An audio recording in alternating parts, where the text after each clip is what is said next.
زکوٰۃ کی اہمیت اور اس کا نصاب۔ ہر مسلمان جانتا ہے کہ زکوٰۃ اسلام کے 5 ستونوں میں سے ایک ستون ہے اور ارکان اور فرائض میں سے ہے، اور جس طرح نماز کی ادائیگی فرض اور ضروری ہے، اسی طرح زکوٰۃ کی ادائیگی بھی انسان کے لیے اتنے ہی درجے میں فرض ہے اور ضروری ہے۔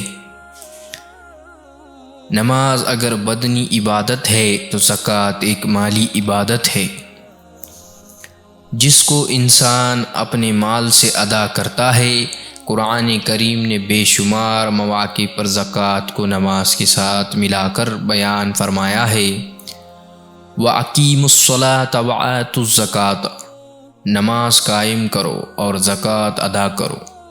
زکوٰۃ ادا نہ کرنے پر وعید، اس کے چھوڑنے پر قرآن و حدیث میں بے شمار وعیدیں اور ہیں۔ چنانچہ قرآن کریم میں اللہ تعالیٰ نے ارشاد فرمایا، جو لوگ سونے اور چاندی کا ذخیرہ جمع کر کے رکھتے ہیں اور اللہ تعالیٰ کے راستے میں اس کا خرچ نہیں کرتے، یعنی جہاں اللہ تعالیٰ نے خرچ کرنے کا حکم دیا ہے وہاں خرچ نہیں کرتے، مثلا زکوٰۃ کی ادائیگی میں اور صدقہ فطر میں اور قربانی کرنے کا جو حکم دیا ہے، اور اسی طرح غریبوں اور مسکینوں کی مدد کرنے کا جو حکم دیا ہے۔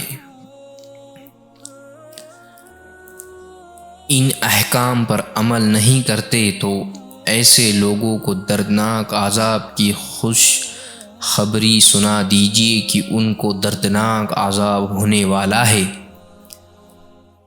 پھر اگلی آیت میں اس عذاب کی تفصیل بیان فرمائی کہ جس مال کو اور سونے چاندی کو انہوں نے جمع کیا تھا اس کو جہنم کی آگ میں تپایا جائے گا، جیسے لوہے کو تپایا جاتا ہے اور وہ انگار بن جاتا ہے، تو اس سے ان کی پیشانیاں، پہلو اور پشتیں داغی جائیں گی۔ اپنے پاس جمع کر کے رکھا تھا، آج تم اس مال کا مزہ چکھو، اور تم نے جمع کر کے رکھا تھا۔ یہ کتنی سخت وعیدی ہے جو اللہ تعالیٰ نے زکوٰۃ ادا نہ کرنے والوں کے لیے بیان فرمائی۔ اس سے پتہ چلتا ہے کہ زکوٰۃ کتنا اہم فریضہ ہے۔ زکوٰۃ ادا نہ کرنے کے اسباب۔ یہ زکوٰۃ جتنا بڑا فریضہ ہے اور جتنے بے شمار اس کے فائدے ہیں، اتنی ہی اس کی طرف سے ہمارے معاشرے میں غفلت برتی جا رہی ہے۔ چنانچہ بہت سے لوگ اس وجہ سے زکوٰۃ ادا نہیں کرتے کہ ان کے دلوں میں اسلام کے فرائض اور واجبات اور ارکان کی اہمیت ہی نہیں ہے۔ جو پیسہ آ رہا ہے آنے دو، غنیمت ہے، اور اس کو اپنی خواہش پر خرچ کرتے رہو۔ اللہ تعالیٰ ہر مسلمان کو ایسا بننے سے محفوظ رکھے، آمین۔ کچھ لوگ ایسے ہیں جو یہ سوچتے ہیں کہ ہم تو دین کے کاموں کے لیے پیسے دیتے رہتے ہیں، کبھی کسی کام کے لیے، کبھی کسی کام کے لیے، اسی لیے ہماری زکوٰۃ تو خود بخود نکل رہی ہے، اب الگ سے زکوٰۃ نکالنے کی کیا ضرورت ہے؟ مستحق کون ہے؟ اس کے لیے شریعت نے یہ اصول مقرر فرمایا کہ زکوٰۃ صرف انہی لوگوں کو دی جا سکتی ہے جو صاحب نصاب کا مالک نہ ہو، یہاں تک کہ اگر ان کی ملکیت میں ضرورت سے زیادہ ایسا سامان موجود ہے جو 52.5 تولہ چاندی کی قیمت تک پہنچ جاتا ہے، تو بھی وہ مستحق زکوٰۃ نہیں رہ سکتا۔ زکوٰۃ ہے جس کے پاس 52.5 تولہ چاندی کی ملکیت کی رقم یا اتنی مالکیت کا کوئی سامان ضرورت سے زیادہ نہ ہو۔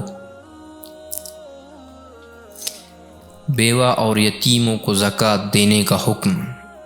بعض لوگ یہ سمجھتے ہیں کہ اگر کوئی عورت بیوہ ہے تو اس کو زکوٰۃ ضرور دینی چاہیے، حالانکہ یہاں بھی شرط یہ ہے کہ وہ مستحق زکوٰۃ ہو،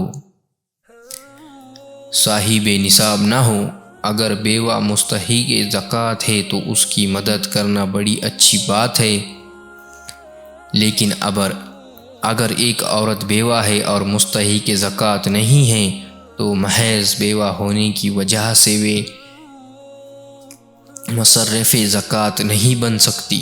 اسی طرح یتیم کو زکوٰۃ دینا اور اس کی مدد کرنا بہت اچھی بات ہے، لیکن یہ دیکھ کر زکوٰۃ دینی چاہیے کہ وہ مستحق زکوٰۃ ہے۔